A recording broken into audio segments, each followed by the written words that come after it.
Hello, all. Welcome in. Thank you all for joining us today. As you're joining us in the chat, please tell us a little bit about who all is going to be with us today for our session on Standards Aligned STEM in NYC. If you can share a little bit about your school that you're joining from, your role, and the grade level of focus of students that you are working with or representing today, it would be great for us to get a little bit of information, a little context for our conversation today so that we can tailor it exactly to your needs and make sure we're making the most of our time. We'll give a minute or so for everybody to filter in today, and we will get started in just a moment. But if you can share a bit in the chat to start, we'll start our instructions on our side shortly.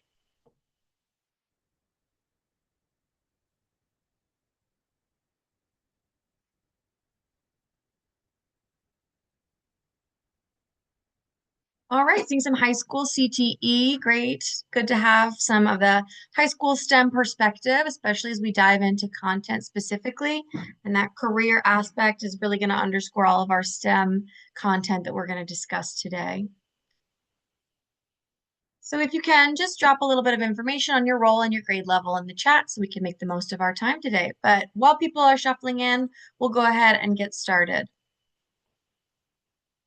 My name is Hope Thompson. I am NextWaveSTEM Senior Manager of Curriculum and Instruction. I'm a former and forever educator myself. I was an elementary science teacher in Baltimore City Public Schools, and I was a gen ed elementary teacher in Chicago Public Schools.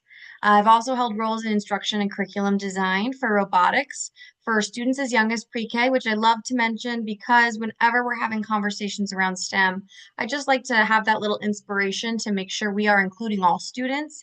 There's a place for STEM in all our students' lives, and there's a place for all students in the world of STEM. So as we're exploring different solutions and resources and approaches to STEM today, I just want us to keep in mind, what sort of decisions we can make to make sure that all of our diverse learners are included in that conversation. And we're joined also by Marcos. Hello, everyone. Thanks for joining us, and always happy to help once the webinar is done. Thank you. And Marcos, as our school partnerships manager for the region, will be in the chat to help answer any questions and connect you with resources as we have our conversation today. And we're also going to hear from Catia Goncalves, who is a New York City teacher at PS345, who has implemented some NextWaveSTEM and spoke at our last NextWave New York webinar. We're going to hear a little bit about her perspective on what it was like to implement a STEM program for her after-school drones club. So as we're getting started, I'd love to know what your current approach to STEM looks like. What does it look like at your school or in your classroom if you're representing an individual classroom? On this scale from 1 to 4, it's not going to capture all the complexities of what STEM implementation can look like, but just as a quick snapshot. 1 being we're interested in STEM, maybe we've launched it as a priority for our school, or it's a personal interest for me as a classroom teacher or a STEM coordinator. But we don't yet have a program. 2, we've implemented some STEM initiatives. Maybe we're doing a STEM project, a PBL day for the whole school, a STEM night, or maybe we've introduced a STEM or robotics club. 3 being we actually do have a STEM curriculum or a consistent resource, but we're still working on building buy-in. We have a couple of really interested teachers who are spearheading it, but we want to build fidelity across the building. Or maybe 4, we have a year-round in-school program. We're doing STEM in all of our grade levels, but we just want to see a little bit more about what other approaches are available, what else is out there, and make sure our program is stacking up well against best practices. So just drop a number in the chat of roughly where you are on this scale.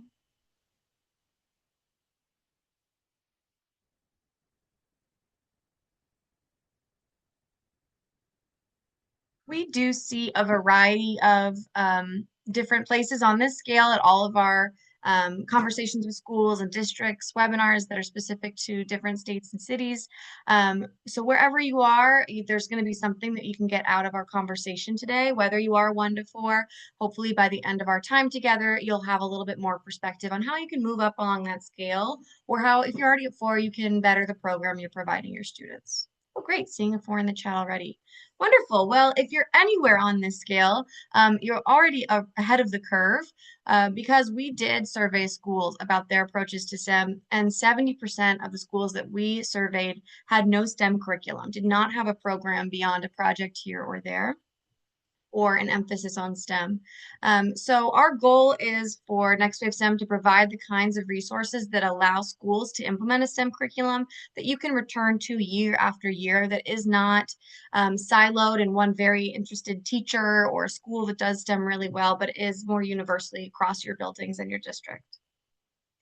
And to do that, we need to think about what barriers are preventing schools and districts from implementing these programs. Everybody wants to be providing great STEM, and there's a lot of different reasons that that can be a challenge. So if you can also just drop a couple of barriers in the chat, maybe the biggest one that you've encountered that have kept you from providing a STEM program that is sustainable, that is year after year, that all students get to engage in the school day, or what barrier is preventing you from feeling like the current STEM approach is adequate, is sufficient to meet the needs of your students. So if you could just drop a word or two about what that might be.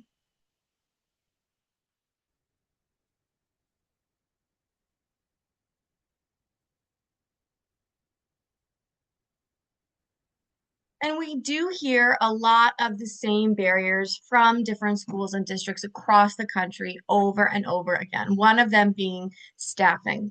Who is providing this programming?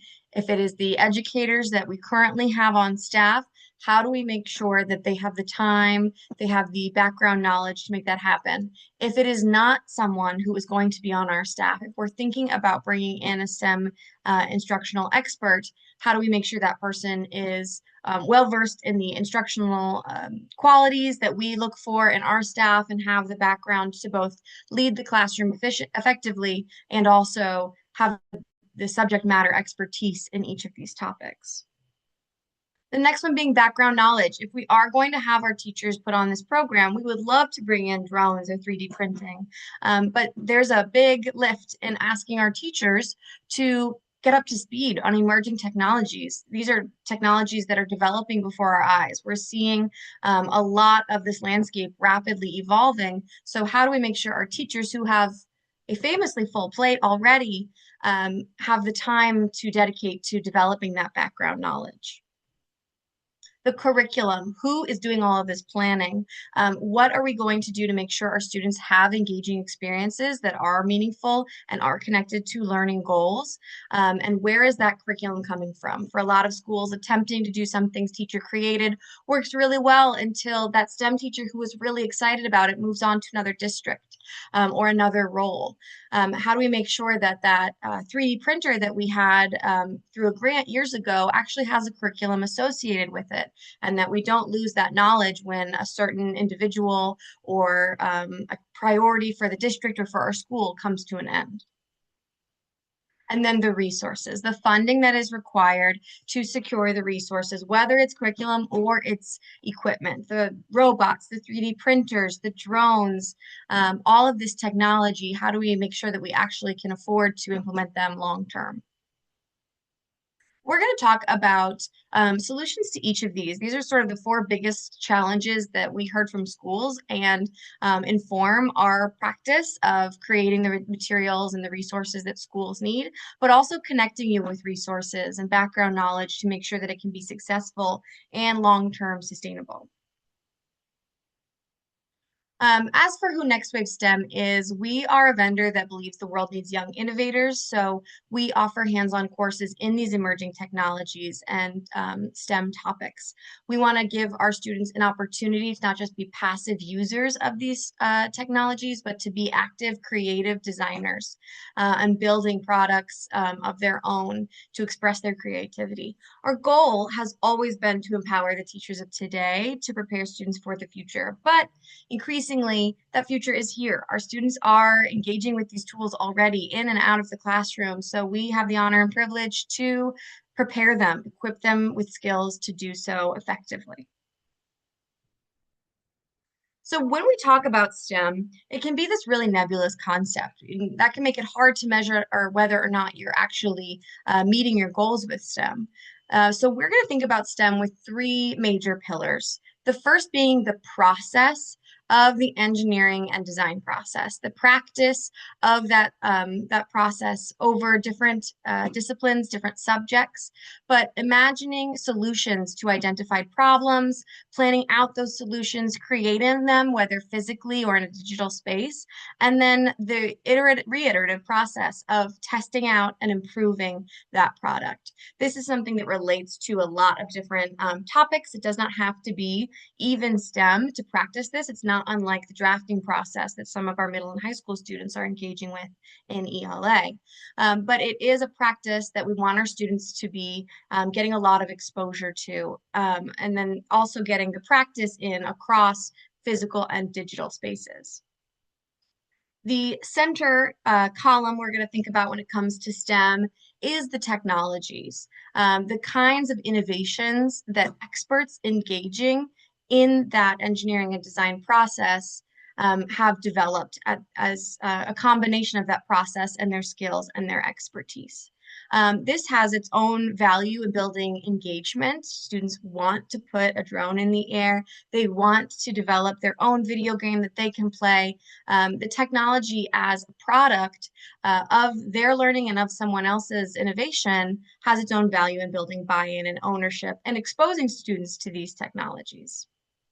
They also provide a vehicle for that final pillar, which are the discrete skills that students should be practicing and developing across STEM. Things like computer science skills, coding specific standards that are as specific as using loops as a feature in a code. What does it mean to use a loop? How does it change our code? What kind of features can we use a loop to do?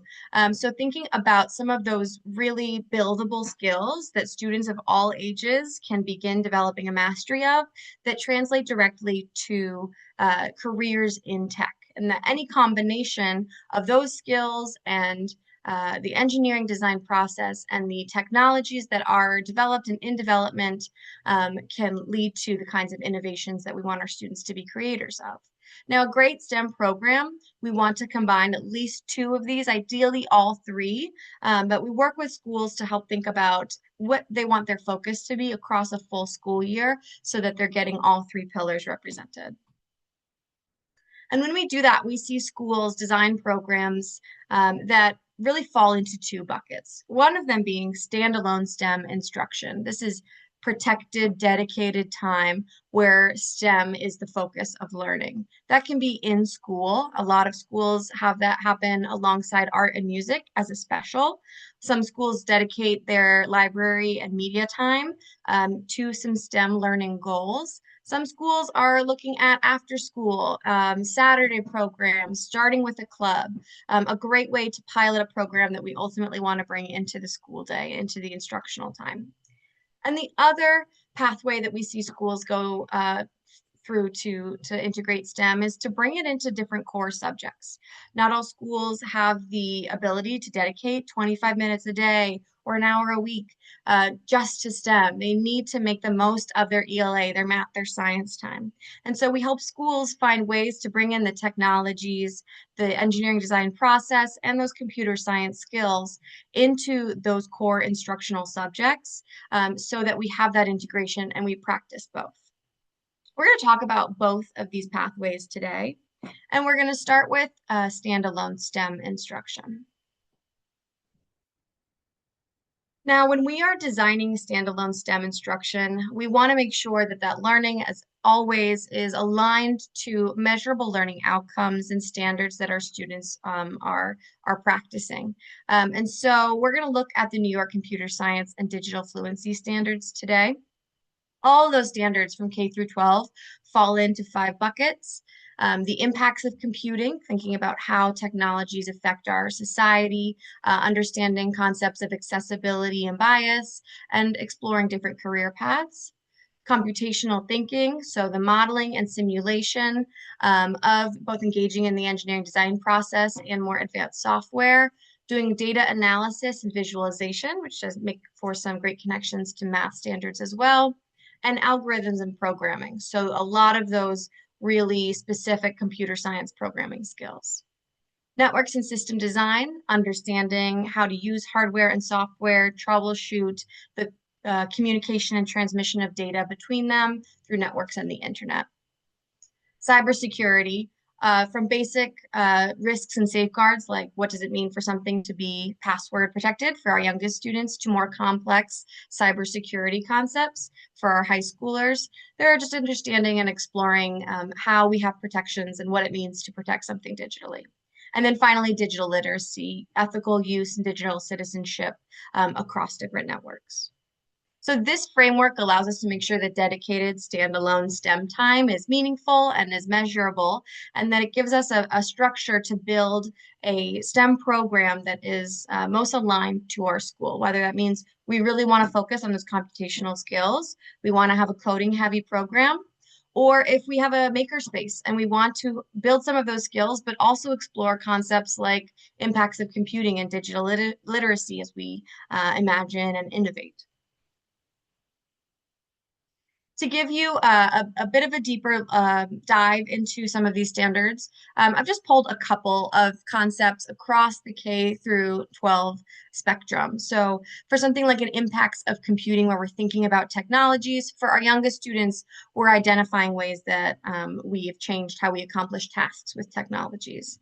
By the time they're in high school, our students are thinking a little bit higher order. We're evaluating the impact of these technologies on equity, access, influence. We're broadening that lens to include a global society and seeing how different technologies and innovations have changed that world.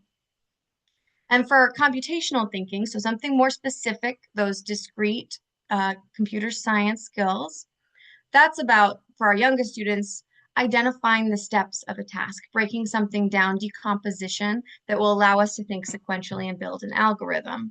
For our youngest students, you'll notice this isn't necessarily even involving a software yet. Just breaking down a task is the foundational concept we want them to practice.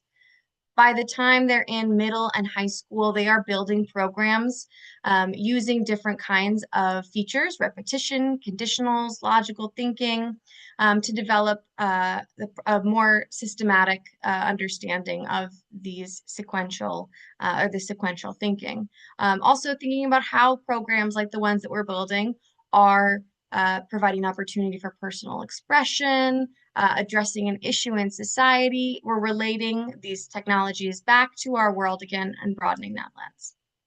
So just a quick snapshot for the New York Digital Fluency Standards. If they're not one that you're familiar with, I highly recommend taking a deep dive into them because they are highly detailed and they are broken down because they have 2 grades per grade band as opposed to 3 like most states. They're actually very detailed and they provide a really clear view of how incrementally students are developing these skills. So looking at those standards, if we're wanting to then design a STEM program, something that is comprehensive across each of those standards, all of the lessons that, or the pathways that NextWaveSTEM provides are going to address exactly those standards. But you can see across that top row, robotics, drones, AI literacy, 3D tech, innovation, sustainability, and game design. They each are going to touch on different aspects of those 5 buckets that we looked at the beginning of our standards deep dive. So if we're looking for computer science heavy, those algorithms and programming, we're going to grab robotics and game design. If we're looking for impacts of computing, conversations around what our innovations contribute to our society, maybe we'll grab an innovation course as well. And so we use a few different topics to build a program that spans the entire length of the school year and covers each of those standards for our grade bands. We're going to focus in on just one example. I'm going to show you what our dedicated STEM time can look like for a robotics course. Robotics is a lot of schools' first entry, a way to pilot a STEM program. It's a great way to introduce the concepts, both of just understanding that interplay between hardware and software and student user programming, as well as having the development of specific programming skills, understanding using commands, building a program, the trial and error that goes along with that. So for our youngest students, we want them to get practice with a hardware that is really integrated. They're not yet thinking through the connection of a separate software and uploading it to this hardware in the form of a robot. They have a simple robot where they are inputting their commands right there with the buttons on the robot. They're still understanding the concepts of sequencing because they are not just pressing one button and watching the robot go. They are building a sequence and pressing run, and then they're watching to see whether they need to debug it. Did they effectively build a program that meets their goal? And those goals have a lot of opportunities for different subject matter integration. So maybe they're using their Colby to make a program that draws a number or that tells a story. They're getting to reinforce their math and ELA practice while they're developing these skills. Now I've grabbed just a couple of the K through 1 computer science standards. Again, this is just a portion of them. These are the ones that are focused mostly on the computational thinking. So that's going to be the specific coding skills.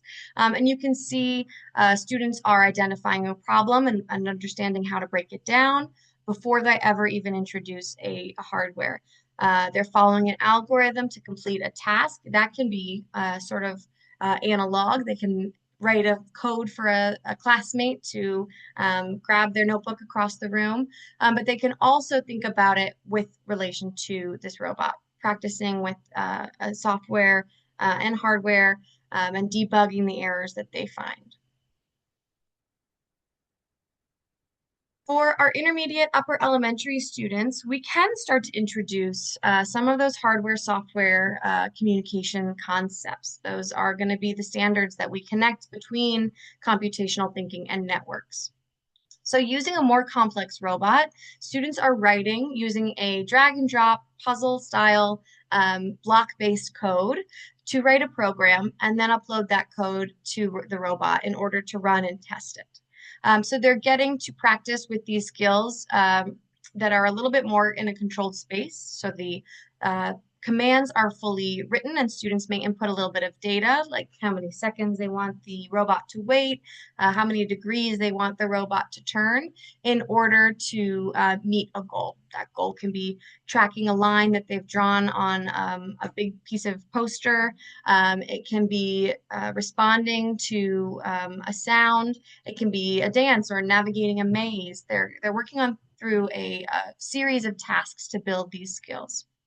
And again, I've grabbed just a few of those standards, a lot of computational thinking and those specific skills, as well as some networks, understanding the communication, transmission of data across hardware and software.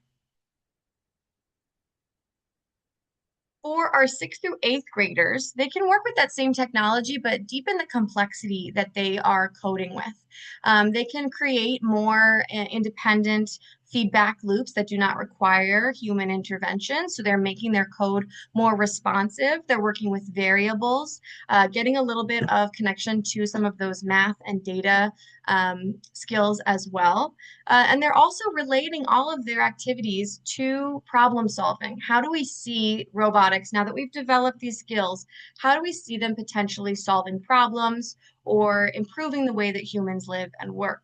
So we want to gradually be broadening that lens so we can see the context around these skills that we are developing. And that's going to bring in some of those standards around impacts of computing as well. By the time our students are in high school, this very same pathway that is focused on the computational thinking, the networks, and a little bit of impacts of computing, we want our students to be relating these to career paths and career choices. So what do careers in robotics look like? And how do we relate those skills that students have been developing to a career path? So we might think a little bit differently than using a robot to navigate a maze or to do a dance. We're actually thinking about a simple single board computer and a collection of extensions that help us to simulate the kind of robotics we see in manufacturing. So using a microbit and all sorts of different sensors and extensions, students are simulating the same kinds of mechanics and manufacturing that they could if they wanted to pursue a career in this. So for example, this particular course is going to culminate in students coding, this microbit, a color sensor, a conveyor belt, an extension wand to create an autonomous sorting system. As red and green M&Ms come down the conveyor belt, it is autonomously sorting them out. So we see students getting a little bit more of a career-based, real-world-based practice with the skills that they have built. We can also increase the complexity by making sure that we transition students from block-based programming to a text-based programming like JavaScript or Python, which is a more sophisticated language and is one that they would use in careers. It's just a little bit more elevated than a block-based programming, which is a great way to start learning. So this is just one particular pathway of how robotics specifically can go from K through 12 and cover more or less 3, sometimes 4 out of 5 of those standards buckets.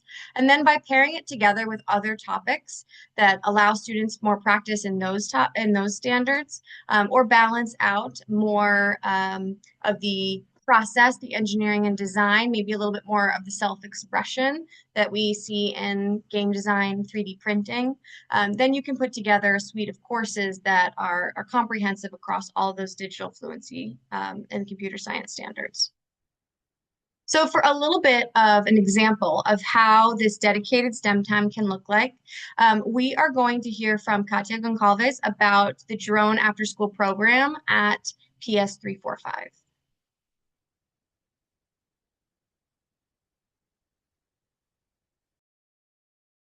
My name is Catia. I am a gen ed teacher at PS 345. So I kind of got, I teach an after school drones program. So it's once a week. It's a 15 lesson course. The way I got into it was just my principal got in contact with NextWaveSTEM. He knows that I kind of like STEM. I like to try to integrate it in my classroom, especially I'm with 3K, and last year I was with kindergarten. So, the young ones really like to think outside the box. So he came to me and just said, I'm interested in doing this after school drones program. Would you want to, teach it? And I said yes. So Hope is actually the person that I deal with directly. I must say that NextWaveSTEM makes it really easy for teachers to prepare and adjust to the after school schedule. They give us lesson plans for each lesson and slides for the kids. So instead of spending a lot of time on creating everything, I just get to also learn it with the kids. And it's very straightforward. Hope has also been really great at answering any questions. So it's really, really easy for any of your teachers to follow along. The students are really into it. I have 4th and 5th graders. There's 12 of them, but I believe Hope did say I could go up to 24 kids. But they really like it. It starts off, just introducing drones, gets the kids thinking. Our first project was to kind of create a scenario in which the kids can use the drones. Some of my kids were like, you can deliver packages. It can, be an Amazon delivery driver. Other kids were like, I'm going to sneak all of the animals out of the zoo. And I actually had a student draw a drone with a little animal in a cage, and she was saving him from the zoo. So the kids get really creative with this, especially since I don't teach gen ed to these older kids in my school. They see me in the hallway and they're like, we're so excited for Tuesday because that's when we have them. So I can tell that they're really, really into it. Sorry, I was just seeing if any of the messages were questions for me. Um, but yeah, it's really nice. I'm definitely interested in getting my principal to explore other topics, just like the robotics. I know the older kids were asking about game programming. So they get really, really excited for this. My school does have a STEM class. That we have 2 STEM classes actually, one for K through 2 and one for 3 through 5. And they cover their own sets of topics. So this stuff that NextWaveSTEM sets up is like more outside of the box than kind of the basic topics that our teachers cover. They sent me all of the drones. The only thing I will say is, especially if you're a DOE school, you have to get all these programs accepted onto your own personal devices. So if you're interested in integrating one of these NextWaveSTEM programs, my first advice would just be get those programs accepted, because we did kind of have a little bit delayed start. waiting to get drone blocks onto our iPads. So that's just one thing that I say, like, put as your number one top thing, get these programs accepted for your school. But other than that, everything's really, really easy to follow. The students love it a lot, and it's really great. Does anyone have any questions? Do you have STEM background, or like how confident did you feel rolling this program out? So before I got my teaching license, I actually do have a mechanical engineering degree, but I really don't even think that I needed that in order to feel comfortable with this. Like I said, so NextWaveSTEM provides all of the lesson plans, a teacher's guide. So I get a whole teacher's guide for each individual lesson on top of the PowerPoint to show the kids. So the teacher's guide is very detailed. It adds in all of the standards. It gives you even time, it gives you all the time frames for how long you should spend on each like category. So they make it really easy. I really do think any teacher could kind of hop in and feel comfortable with this.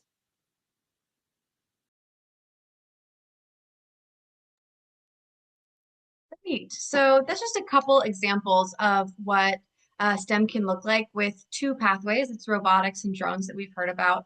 But there's a variety of ways depending on how frequently your students are meeting for dedicated STEM time, and what your goals are, what your existing resources in the school, like robotics or 3D printers that you have. That all can factor into what your STEM program looks like if you're thinking of a standalone dedicated STEM block. But for a lot of schools and a lot of educators, that isn't something that is currently possible. They don't have the time in the school day, or whether staffing is a concern. Instead, the approach needs to be integrating STEM into a core subject, making the most of other protected instructional time by bringing in that process, the technologies, or the skills. This can look obviously really different depending on what your goals are, what technology you want to integrate, and where you're finding room for it in your school day. It can look like using drones and drone simulator technology to practice coordinates on the coordinate plane with your fourth and fifth graders. It can look like using building chatbots with your ninth grade English class to practice characterization and have them show an understanding of Lady Macbeth's character. Depending on where your focus is and what your subject matter is, there's a lot of different ways to bring in some of these technologies, especially if you've already developed a familiarity with them. We're going to look at just one topic, one technology that can make an impact across all grade levels, K through 12, in a core subject. So looking at these life science standards across K through 12, they all focus on what plants need to survive, where they get those materials, and how impacts on the environment can affect those aspects in the growth of plants. So we're going to look at how introducing one technology for maybe one imagined school building that has all of these grade levels, just as a sort of microcosm for a district, how that one technology can impact the classroom instruction of each of these standards for each of these grade levels. And this is just an example, first, third, fourth are not represented here, but have similar standards. I just wanted to grab a couple at a few different grade levels for us to use as an example. And the technology we're going to focus on is hydroponics. If you've ever worked with hydroponics before, this will look very familiar, but if it's your first time thinking about or encountering hydroponics, it's the growth of plants without the use of soil. So using a deep water culture in this case at a small shelf that's about 1 foot by 2 feet, the plant has just a structure to hold on to with its roots. It does not provide any, it's not soil, it's like a sponge, doesn't provide any materials or nutrients for growth. All of the plant food and vitamins are included in the water culture that runs through these. And then there's a UV light above. So in a matter of 7 or 8 weeks, you can grow, especially leafy greens. They grow really well in hydroponic shelving unit. You can grow this abundant collection. A lot of our hydroponics courses end in having a shared salad among all the students. and have a little bit more controlled growth than you would in a traditional garden, in addition to it being sort of weatherproof. You can do this all year round. This is just one shelf, about 2 by 1 feet, so it fits neatly into the corner of a classroom if that's where you'd like to have it, or you can have multiple, but it's relatively small impact on a classroom for big impact on instruction. When we see hydroponics on a larger scale, more commercially, we're talking about walls and warehouses full. But for a classroom, this small shelf can actually be an adequate way to practice for all of these grade levels that we're about to look at. So for our kindergartners, it's a great way for this one technology to bring in a new innovation, something exciting, to breathe new life into a plant life unit. As a former second grade teacher myself, I did that plant life unit year after year with the seed on a wet paper towel and a baggie on the windowsill, and there's room for that. In fact, our curriculum actually does both, and it provides a great opportunity for students to compare and contrast how things are growing. And it's a little bit more consistent for all 25 of your students to put that seed on a wet paper towel in a bag on the windowsill. About 7 or 8 of them will successfully germinate weeks later. So it's great to have something that's a little bit more fluke-proof and more controlled. Meanwhile, students are getting reinforcement in those parts of a plant, how we see plants show up in our world, as in on our plates, and things like seed dispersal. So by reinforcing this technology with plant journals for us to note our plant growth, with read alouds to support our learning around some of these very foundational concepts, students get practice in the standards that they're already working through in their classroom during that dedicated time, but they're also getting to practice with some of these STEM concepts.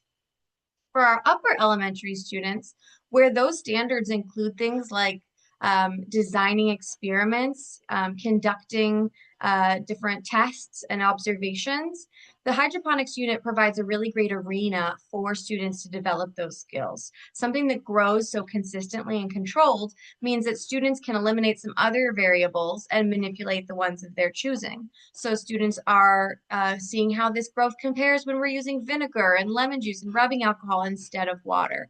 They're tracking data collection of the growth across their weeks that they're working on this unit. So it provides a little bit more practice in the skills and the practices of a scientist that become that root verb of the standard at this grade level. We're not just identifying the parts anymore, we're conducting experiments. For our middle schoolers, we again are getting to deepen the complexity of their learning. They're getting to relate this to their understanding of photosynthesis. They can pull a leaf from the hydroponic shelf to put it under a microscope and take a look at some chloroplasts. They can measure the pH of their water culture and see and manipulate what makes it work best. How do we see plant growth change as we manipulate that pH? We also are rooting this in problem solving. How does an innovation like hydroponic growth help us to improve the lives and work of our society? So we can relate hydroponics to potential solutions for food deserts and produce availability. A final project of this hydroponic unit can be designing a hydroponic shelf and system to sustain the life of 6 astronauts as they head out on an exploration. So we make sure that innovation and the skills that we build are always coming back to the impacts on our society, those impacts of technology standards as well. And then for our high school students, we broaden the lens to the career aspect. How does a technology like a hydroponic system fit into a larger landscape of agricultural science? So students are getting access to the hydroponic concepts, but they're also exploring irrigation, land management, pest management, agribusiness. They're exploring how this complex web of agriculture-related topics all fit together.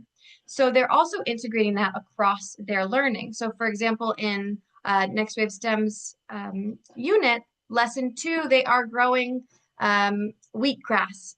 And then lesson 4, they are blending it into a health drink and understanding that process. And a few lessons later, they are writing a business plan to bring that health drink to market, what that means to market that business and design a business plan around this agricultural product. So we want students to be getting a little bit more of that CTE aspect, especially by the time we're thinking through our high school level. So this one technology, this little hydroponic shelf in the classroom of this imaginary school that has all these grade levels, this one technology is providing this instructional enhancement for all these grade levels. It's not just an exciting thing because it's new and interesting and there's no soil, and how cool is that? It's also providing an arena for some of these discrete scientific practice skills that a traditional garden may not. So in having both of them work together, our students are getting a more comprehensive approach and a picture of these topics, whether it's just what a plant needs or all the way to that wide lens of the agricultural landscape. Now, as an educator myself, I understand that everything we do begins and ends with the quality of the content, the quality of instruction. And we really stand behind the quality of our resources at NextWaveSTEM. They are standards aligned for the state of New York, science and technology standards, depending on what's most appropriate. Many of our courses are going to be those computer science standards.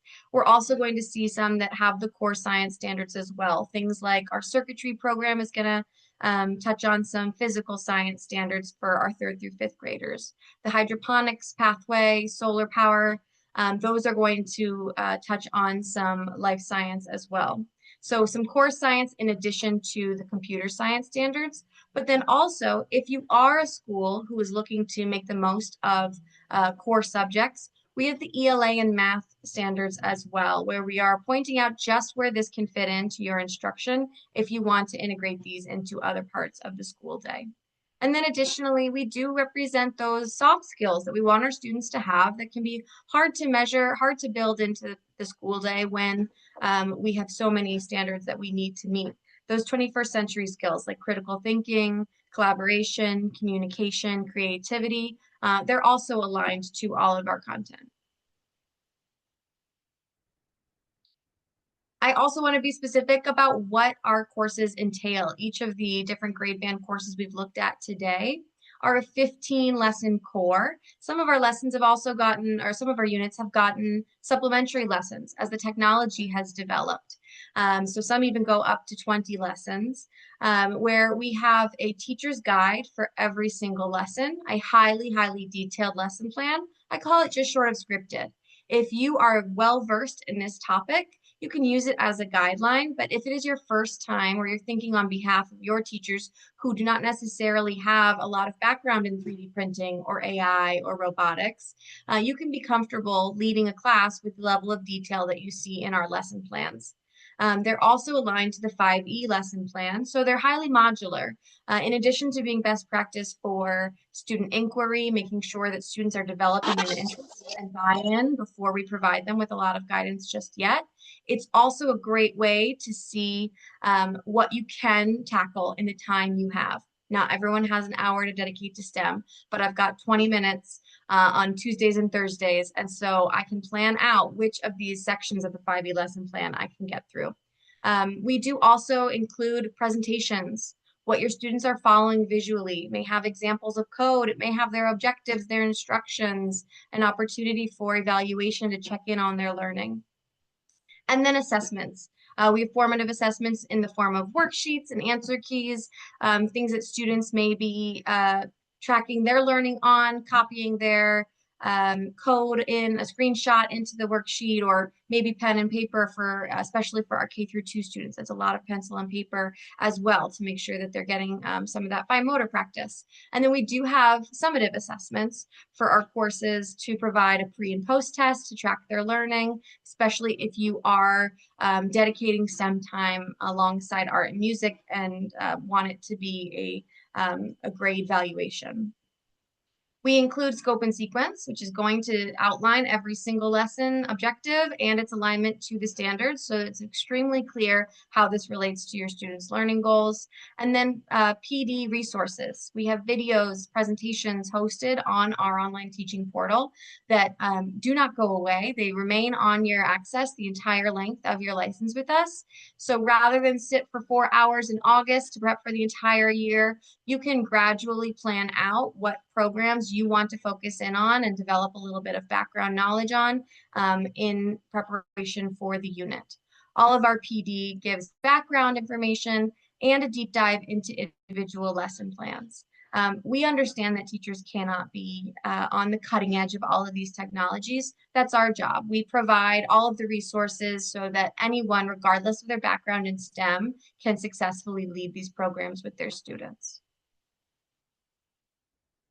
And then that big barrier that we encounter, a lot of schools and districts find that despite their enthusiasm and it's a prerogative for their district and they have excited teachers, they just can't quite source the funding to make this happen. If resources are a concern, we do connect schools with grant funding. We want to help you find a way to implement these programs for your students. So we have a variety of resources on our site to connect you with federal grant opportunities, commercial grant opportunities. We also provide a template for applications with some of the language that can make your application the most successful. And we're happy to work with you specifically with your classroom or your school needs to connect you with a grant that will allow you to make this happen and to bring these kinds of STEM experiences to your students. And I want to leave you with one more look at our course chart. Now that we've gotten a little more context for what each of these titles means, all of the boxes you see here are a 15-lesson course with all the resources, standards alignment that we just reviewed. So along the top row, you're going to see our 7 pathways: robotics, drones, AI literacy, 3D technology and design, innovation, sustainability, and game design. And then along the first column, our grade levels, our grade bands K2, 3, 5, 6, 8, and 9, 12. As you can see from that key at the bottom as well, we do have a variety of lessons or of units that are hardware optional or no hardware required. If you're looking at launching a program, just a pilot, you can put on some of these programs immediately. Our AI literacy, our game design course. As long as students have devices, you can get to work right away. There are others that are hardware agnostic. If you've got 3D printers that your school received back in 2016 and maybe used for a couple years, but haven't brought them out of the closet in a while, or the teacher who was really excited to use them is no longer at our school. Whatever the case may be, our 3D tech pathway is device agnostic. So we really practice with our students the design process and then allow any printer for students to print out their designs. And then we do have specific hardware courses. So if you've got the Sphero bolts in your closet or the MBOT, we have a robotics class for that specific model as well.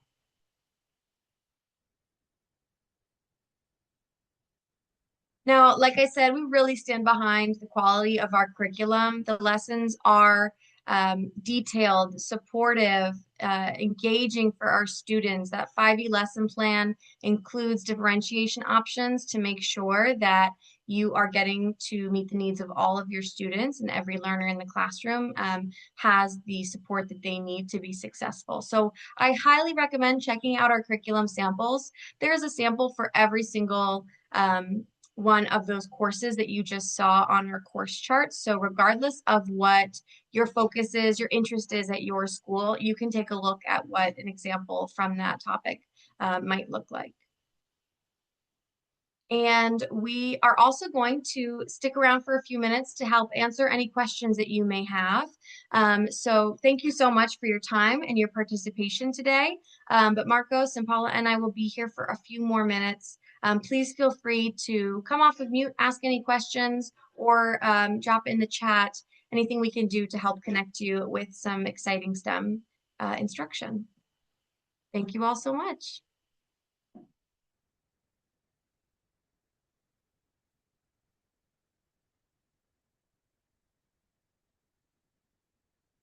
All right, I'm seeing does the equipment take too much space in the classroom? Absolutely not. None of our programs have a really obtrusive hardware to go along with it. Like you saw for our hydroponics unit, it's a really small shelving unit that you can safely have in the corner of the classroom without it being a problem. Depending on what the hardware is that you're looking for, it generally is not something that is exceptionally large. Our 3D printing, I think, would probably be the largest, and it is I mean, it's about the same size as the hydroponics unit, comes with two in our kit. So if you have about 4 feet by 1 foot, maybe 2 feet of windowsill space, desk space, shelving for a 3D printer, you're good to go. The rest are smaller robots. They are not particularly large. We have drones. Also, all of these are handheld. Students are working with them, holding them and using them. So they're nothing too large.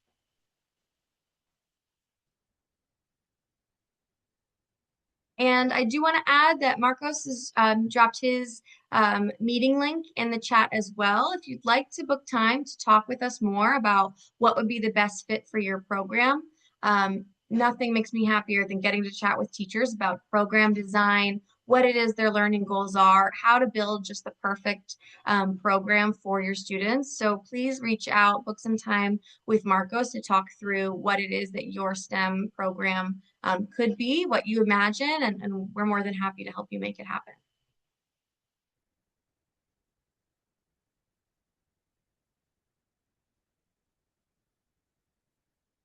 Any other questions, or while we're here, we're happy to answer or think through any of the challenges that your school is currently working through.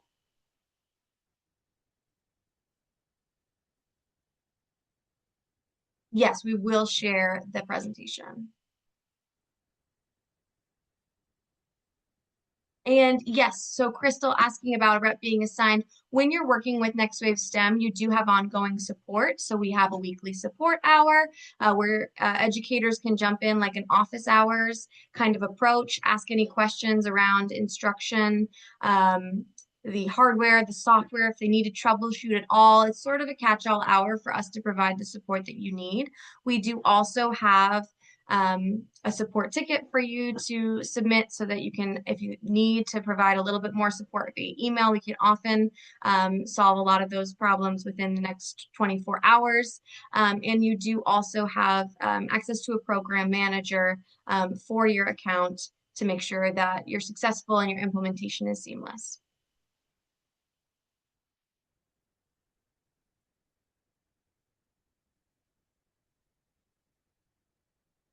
In-person support, we do have two models, one being our curriculum licensure, and the other being what we call our We Teach, where our educators provide the instruction depending on what you're looking for. If you're providing instruction but you're looking for in-person support, we do have options for professional development that is in person. We do also have the professional development resources on our learning management system that are really comprehensive and include setup of your technology, troubleshooting, and use. So they're going to outline the technology itself as well as the lessons. But if you're looking for a little bit of a higher level of that professional development, we do have live and in-person PD available too.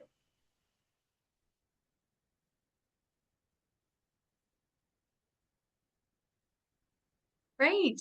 Well, if there are no more questions, then please feel free to reach out if anything comes up in the next couple of days that as you're thinking about some of these ideas. Book time with Marcos, and we're more than happy to chat through them. We will send out this presentation as a recording on Monday, so you will receive that for your review.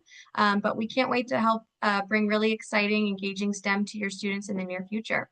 Thank you all so much for participating today.